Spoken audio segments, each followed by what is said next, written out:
Storygram Network. Hosting for this podcast is generously provided by Transistor at transistor.fm.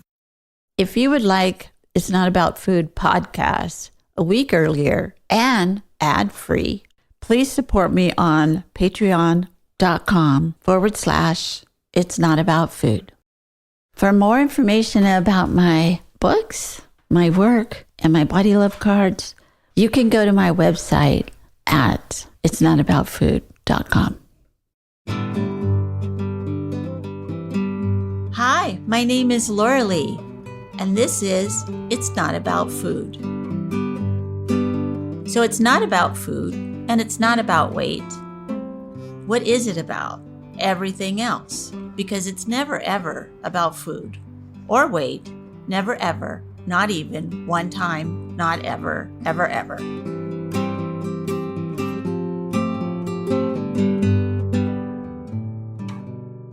Hello, everyone. This is Laurelee Roark from It's Not About Food podcast. Thank you so much for joining us today. We're going to be talking about faith. So the front of the card is how a lot of us do feel, is that we're walking on a tightrope and we are having faith that we're going to be held up by our feet on this tightrope. The power animal deer has no fear of this. It was walking along. But the human person, the goddess, kind of does. And she's got an umbrella and her arm out. There's a little town underneath her. So she's really hoping she is not going to fall on that town. She's having to have a lot of faith to be on that tightrope. And the back of the card reads, faith is trusting that there is a loving source of which you are a part. Having faith means that you can let go of fear and tight control and trust that there is great wisdom within you and around you, allowing yourself to breathe and listen for spiritual guidance. Having faith means that even though the recovery process may become difficult and dark, you can trust that you will also find the grace and light. And isn't this a very uplifting card or idea that we can have faith, that no matter what we're going through, we're going to get to the other side, even if it's really difficult, even if it's really dark, that we can trust that we will find the grace and the light as long as we keep moving forward and come at it with a lot of faith and trust in our heart. And I feel like with eating disorders, or really any addiction or any struggle, any dark night of the soul struggle, we have to have a lot of faith, even though in those moments we kind of don't have a lot of faith, but we have to, and we have to pull that from somewhere. I tell my clients, that it's there. You just reach deep inside. It is there. I promise you, it is there. But it is about letting go of control as well, because as long as I had control over it, I wanted it to be a certain way. And really, when I let go of control and had faith in what was right for me personally, what did happen was so much better than what I thought. So I am so pleased to introduce our guest today. And I met her in a very kind of a weird way. I went to Hawaii and we stayed at her house. And now I have a wonderful friend in Hawaii, which is so great. And I would suggest to anyone, if they wanted to go visit Hawaii, they should also visit her, if she has time. So introducing Rex. And so take it away. Tell us what you're doing in the world of faith and what tightrope you're walking on. Thank you, Laurelee. It's a pleasure to be here. I looked at all the cards that you have in your packet of body love cards yesterday and really, really analyzed. And I came up with faith because right now I'm going through a few things where I just have to believe that it's just a process and I'm going to go through it and come out in the light at the other end. And it can be a challenge. And I've had to have this kind of faith for a really long time. I think one of the reasons especially is I'm an Army brat. And when you're an Army brat, you have to move around a whole bunch. And I moved off a farm when I was about 5 years old, my grandparents' farm, because my dad reenlisted in the Army after the war. And we just started moving. And every time you move to a new place, it's a change. And with change comes fear. And having that faith that, okay, well, it is change, I've resisted it often. But I realized as I've gotten older, and I'm 75 now, I realized that, okay, you may think it's going to not be a good thing, but in reality, it could be a better thing. And I did that because I'm also a third grade teacher at Sunset Beach Elementary School on the North Shore of Oahu. I've done that for 35 years. And about 3 years ago, I had to move classrooms. And I was dug into the classroom I'd had for 30 years. Yeah. Dug. I did not want to move. I had so much stuff. I thought, oh no. And I tried my best to get out of that. But in the end, I had to move. But now I am so grateful. And it was a great lesson for me. And like you said, with this card in particular, have faith that you're being held with the greatest love, reverence, wisdom, and respect, that what's about to happen may not seem like a good change, but in the end could be absolutely fabulous and so much better than where you are at the moment. I totally agree. And I, of course, hear that over and over again, as I'm sure you do as well, of that I thought it was going to be terrible, but actually it turned out okay. And I'm actually happier than I was before, where somebody finally leaves a loveless relationship and then finds the love of their life, or they leave a job that is abusive and they find like their true path and the job that they really adore. And it's like that all the time, that I think our spirits guide us. And a lot of times we don't give our spirits credit, for getting us into this new situation. We just think we brained it through. I agree. And I think because I think fear is so strong. When change comes, you go into this kind of like, oh, what's going to happen? And you go into a fearful state instead of just being open. Okay, so this is what's happening. This is what we're going to have to do. These are the steps I need to take. Because once I accepted that I was going to switch classrooms, I just started packing up, and it gave me an opportunity to really weed out a lot of material that I'd been collecting for so many years and streamline. But I still have a lot of things in my classroom, but I was able to streamline and share and give away materials that I didn't need. So one of the things I noticed when I was around you in Hawaii on my vacation is you have this alter ego, if you will, Rex the surf dog. And I wonder if you'll talk about this Rex the surf dog. Okay, well, Rex the surf dog is me. It's so funny, when I invented him, it's a little stuffed dog, about 2 feet tall, maybe 1.5 feet and about 1 foot wide, really cute. He has a blog, rexthesurfdog.com, and I invented him because I was taking a trip across the country by train, and I wanted my students to see the journey. Because when I started teaching 35 years ago, nothing connected. And I was just at a loss. I'm going, what can I do? I don't like what they're presenting and what I'm supposed to use, the teacher's materials.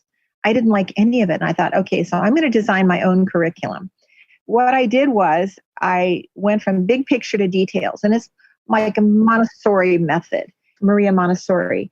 And so what I did was I designed this curriculum where we go from outer space, big picture, and I teach all my space science. We land on planet Earth. I teach all my Earth science. And then we go continent by continent around the globe. And I just integrate everything from music to art to social studies and science. It's vocabulary driven. So each week the children get a set of spelling words. And all of those words relate to what we're studying. So there's this relationship, because that's the way the brain works best, is to make connections. And so we just move from continent to continent. And within that journey, like I said, I connect everything. When we study North America, I'll teach them how to weave. When we study Asia, I'll teach them how to do origami. And I'll play music from those continents and all the folk tales and fairy tales and the literature from those continents. Many children, like right now, we're just finishing up Europe. A lot of my students who are 8-year-olds had never heard of The Princess and the Pea or Puss in Boots. Most of them have heard of Rapunzel because Disney did a lot of incorporating into their movies the old classics. So they knew some of them. But those are important pieces of children's literature that teach lessons, values. There's always a moral. And like I said, I integrate everything. So it's literature, it's art, it's music. You can even do PE. In Africa, the Pygmies play this game called Catching Stars, which is a game kids in our country called Sharks and Minnows. So by the end of the year, they have this broad knowledge of the planet. And my ultimate goal is to teach them to love to learn, that books are your best friends, and it's important to be a humanitarian. Those are my big goals. And if I do that, I'm really happy. And I see it happening. Of course. And when I was there, I think one day I said, "What are you doing today?" And you said, "We're going to go to Germany today." And you had German cookies and you were going to play German music. And I think you even maybe had some German words or whatever. But the point is I thought, and so is Rex the dog in Germany too? Rex the surf dog has gone to Germany, and the blog shows him on different adventures. And he blogs about his adventures. It's G-rated. The vocabulary is for maybe about 4th, 5th grade level. And it's family friendly. So he's traveled around the world. There are like 2,800 photos on the blog. I've been published by National Geographic. They did a story on their children's website. There was an article in the National Education Association, the Teachers Magazine. I've done story hours around the country with Rex the surf dog, Savannah, Georgia, Zillionople, Pennsylvania. We did a kickoff for a library reading program in Honolulu a few years ago. And that was at the request of one of our Senate representatives to the Hawaii State Legislature. She had seen me somewhere or met me. She said, "Could you come to our kickoff?" So I said, sure. So she have little clones. She bought 10 little Rex the surf dogs and gave them away as prizes for the children who read the most that summer. And that was a few years ago. That is the coolest.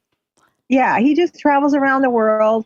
And like I said, I take photos of him at the Eiffel Tower, at Big Ben, in New York City, San Francisco. So there's a search bar up in the left-hand corner, and you can type in surfing, New York, Baltimore, whatever you want, and see if something pops up with Rex the surf dog in the photograph. I just love the whole idea. And of course, people have done this before, taken an animal around, take a picture, and went here, Curious George went here, went there. But what I love is the leap that you took of taking something all over the place, but then actually made a curriculum of it for your teaching. And it is such a beautiful idea because, like you, I was an Air Force brat. So I knew there were a lot of different countries and cities and people that were different than me and spoke different. And I saw them, I went there, and it really expanded my mind. Whereas, some kids don't, like you said, they'd have no idea something else is going on somewhere else. And there's adults too that don't have any idea that there's different people doing different things.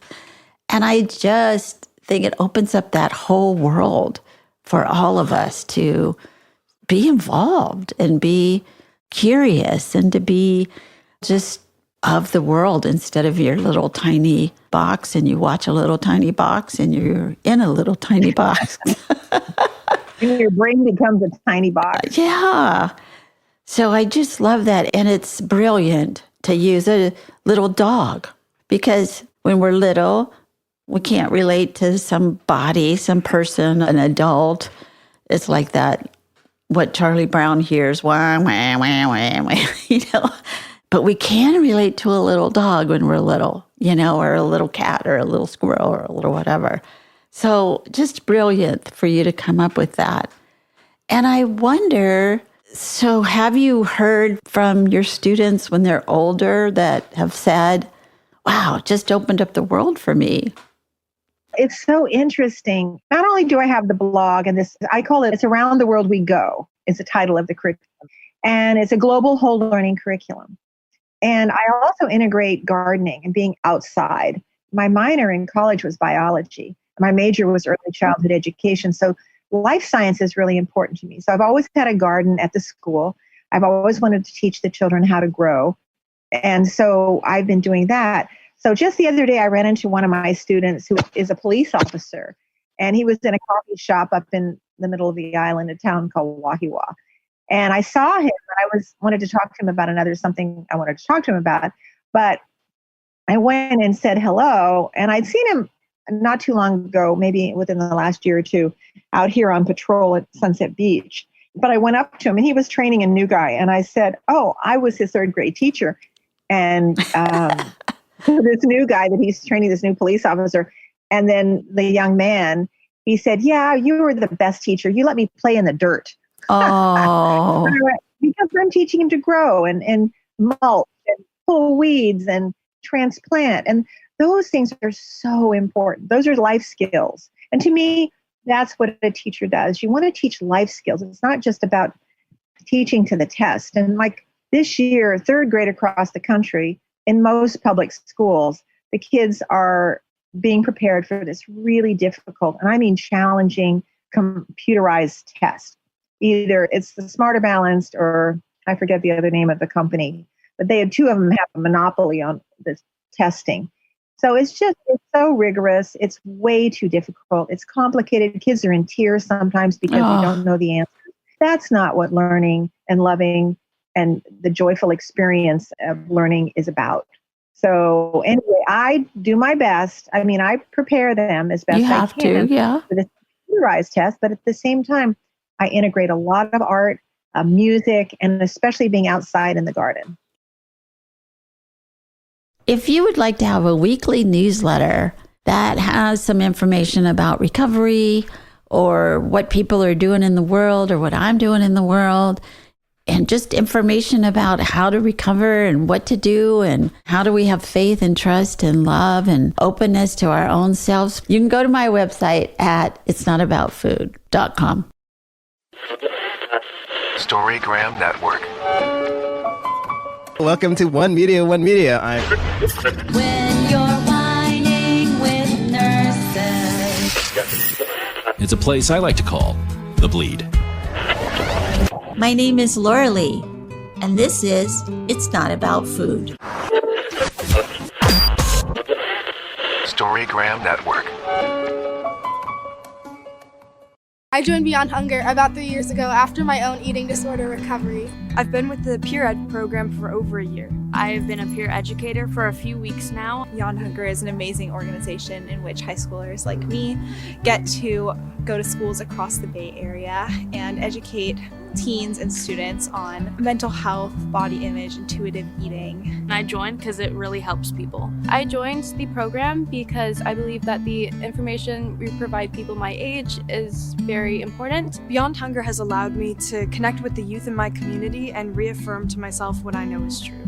It has given me an opportunity to educate others and inform others around my age.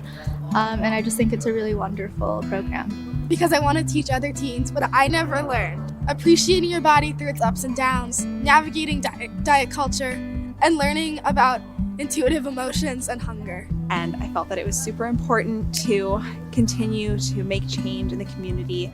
My name is Laurelee Roark, and I am one of the founders of Beyond Hunger. My business partner, Carol Normandy, and I founded it in 1988.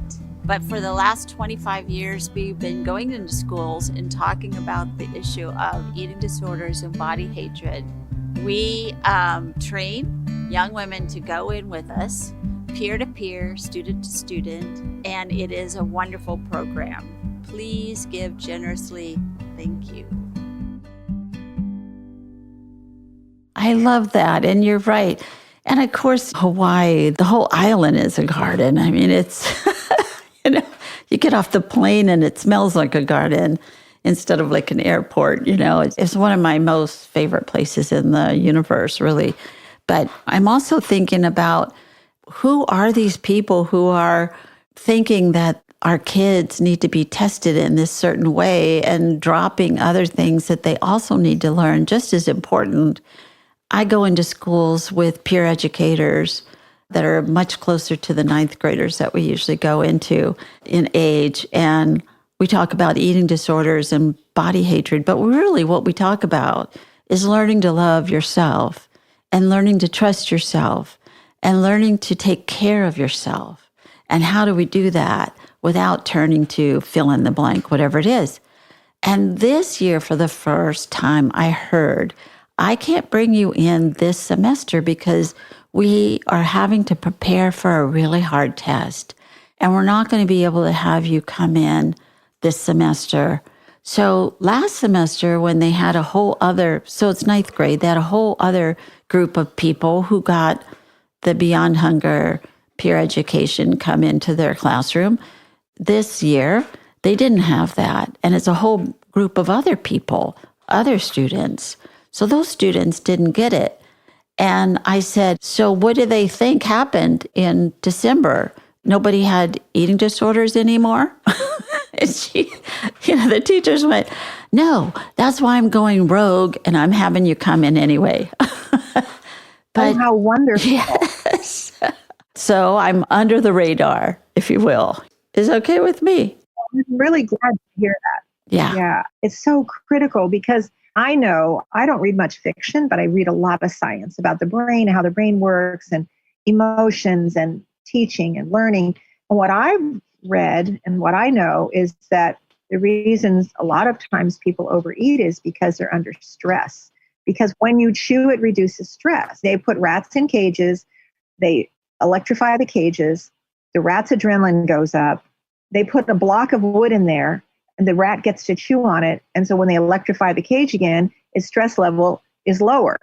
So chewing reduces stress, but unfortunately, it also creates weight gain. And then there's just a whole nother realm of issues and problems and self-concepts that go along with that. Yeah. And the fact that, many, many times little children grow out before they grow up, and they have hard, difficult lives at home. So, of course, they're stressed out. And so, of course, they're doing whatever they can do to self-medicate. It's such a bigger problem than just put every little kid on a diet. Again, if that worked, it would have worked about 30 years ago. But it doesn't work. Yeah, and two, we have the media that just, if they're on television or iPads or even phone, and they're getting all these advertisements, it just triggers their brain to go want that immediately. And all that food is, so much of that processed food that they're advertising on television is so bad for their health. And then it becomes addictive. Yeah, which is why we teach the 3 prongs, of learning to love and take care of the body that you have, remembering that you have within you an intuitive self that knows when you're hungry, knows when you're full, knows what your body wants. And if you have emotional wisdom, you know how to take care of yourself without turning to food or cigarettes or a new boyfriend every week or whatever thing that we get into when we're in 9th grade. Or all along, really. I just love what you've done, and you sort of thought about it and you did it. And I love this little dog going around. So how can somebody get a hold of you if they want more information on how to bring Rex the surf dog into their 3rd grade or 4th grade or 5th grade class? Well, they can actually Facebook me. I'm Rex Dubiel, Dubiel, Rex Dubiel. And I'm happy to share. I actually love to share. And that's why I think teaching is such a great profession for me, is because you're sharing all day long, your wisdom, your knowledge, your love of learning. So they can just Facebook me, Rex, D as in David, U, B as in boy, IEL. And if they're interested in learning more, like I said, I'm happy to share. I was part of a farmer's market for about 7 years until COVID hit, and then our market's pretty declined at Waimea Valley out on the North Shore. And I met lots of educators and lots of people who were very interested in what I was doing, and even administrators, college people. They're going, wow, this is wonderful, because everything's connected. And I went to a small college in Western Maryland. I was a sophomore, and my world history teacher was writing, she was ancient, and she would write her whole lecture. I mean it, she was really ancient.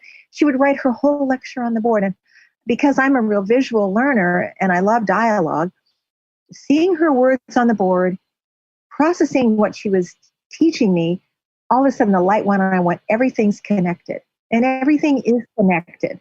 And if you get this big world view, you can, I think, like I said initially, that I really emphasize humanitarianism. And it's really important to be able to put yourself in someone else's shoes. And I think by taking the kids around the world, and Rex the surf dog going around the world and seeing different cultures and seeing different way people relate to each other or play. Everybody looks different on the outside, but everybody's the same on the inside. That's right. You know, I'm thinking about this idea that we are all the same. I feel like when I go to other countries, I just notice everybody gets tired and everybody kind of yells at their kids. You know, or everybody is really nice to their kids, or everybody can't wake up unless they get coffee. We're all the same people, even if we speak different, look different. It's amazing. And I think good for us, Rex, that we had that experience young, because it wasn't such a shock to me. Oh, this person and all the way around the world, they want comfortable shoes too. You know, they would like a cookie after they eat lunch too. They want to walk around and have fun too. And they want to be free. If they have a political system that is oppressive, they still want to be free. They don't want to have people putting stuff on them. They don't want that. And they want to be seen for who they are as well. And it's beautiful. We are indeed all the same. I agree. And I was so fortunate to be at Fort Knox High School for 8th, 9th, and 10th grade, because there were so many different, there were Native Americans, there were German Americans, Polish Americans. Wherever a soldier travels in the U.S., sometimes he marries the girls from that place. And there were Black kids, Puerto Rican kids, and there were kids from all over the U.S. And I feel like it gave me such an opportunity to realize that it doesn't matter what anybody looks like on the outside. It's what they are on the inside that really matters. And, that gave me that education, because it was sometimes hard growing up for me. My dad was not an officer. He was a command sergeant major, but you're put in a different class when your dad's not an officer. Oh, and that definitely. can be a caste system. And it can really hurt sometimes because you're judged by your dad's rank and your dad's job. Yeah, exactly. So, and that's just kind of what humans do, a lot of them. But for me, like I said, it gave me that awareness and that open-mindedness to see beyond the outside. That's right. And I feel like the same kind of thing happened to me. I was born and raised in San Antonio. We had 5 different Army, Navy, Marine. We had a bunch of bases. And so people came into San Antonio from all over the world and came in and out of San Antonio. And like you said, they would meet somebody and maybe marry that person. And my mother worked in aerospace medicine, so I met astronauts and people that went to a whole other universe, which, how can I go there? I remember asking one of them one time, I want to go with you. Anything to get out of the house, really. But I really did have that love of thinking about other cultures and stuff like that, and wanting to see what people I couldn't even imagine what somebody in Vietnam was thinking when we were bombing the hell out of them. It's because, not that I had been to Vietnam, but I had been to enough countries that I knew there were people just like me there. I feel like a citizen of the world rather than a citizen of one state or another. And I think that's a good thing. It is a good thing. And I'm hoping I inspire my students to understand that there are children all around the world like them. They may look different, dress differently, eat different foods. But like I said, again, it's all about what's inside. That's right. I think that you do. I don't even have to ask them to know that you do, to have faith that you do, that you make this huge difference in somebody's life to open up the world to them, especially 3rd grade. What a wonderful idea to open up to. They can stay safe and secure in their own little home with their own little family on their own little island, but it opens everything else up. What a wonderful thing that you're doing. Really, I'm so impressed. They become so curious, and I love that. They're asking questions all the time, and I'll say, well, I don't know that answer. Let's just research it. Yes. So I always want them to know that no one knows all the answers. That you just have to research it or ask other people or ask more questions and build your wisdom. Beautiful. Well, Rex, would you please read the last part of the card? Today I will. Today I will have faith that I am being held with the greatest love, reverence, wisdom, and respect. When I am fearful or controlling, I will breathe, let go, and be open to learning available to me through this experience. Beautiful. Thank you. This is what we strive for. You know, it doesn't always come easy to have faith, especially I if, think yeah. There are a lot of other factors and other people's opinions or judgments that impact us, that even when you're little, you don't realize it. No. And I think it's a radical idea to have faith in yourself in the culture that we live in. It's crazy. That's true. But it's also a radical idea for you to teach that they can have faith in themselves. And I really believe you completely embody that. Oh, thank you. Yeah. Mahalo, dude. And yeah, it's so great to have you on. And thank you very, very much for your work in the world and for being on today. I appreciate being here. Thank you. Thank you. And aloha. Aloha. I'll see you later. Okay. Thank you. Thank you. Bye. Bye-bye. Thank you for listening. And be sure and follow me on Patreon, Instagram, Twitter, Facebook, and itsnotaboutfood.com. Thanks.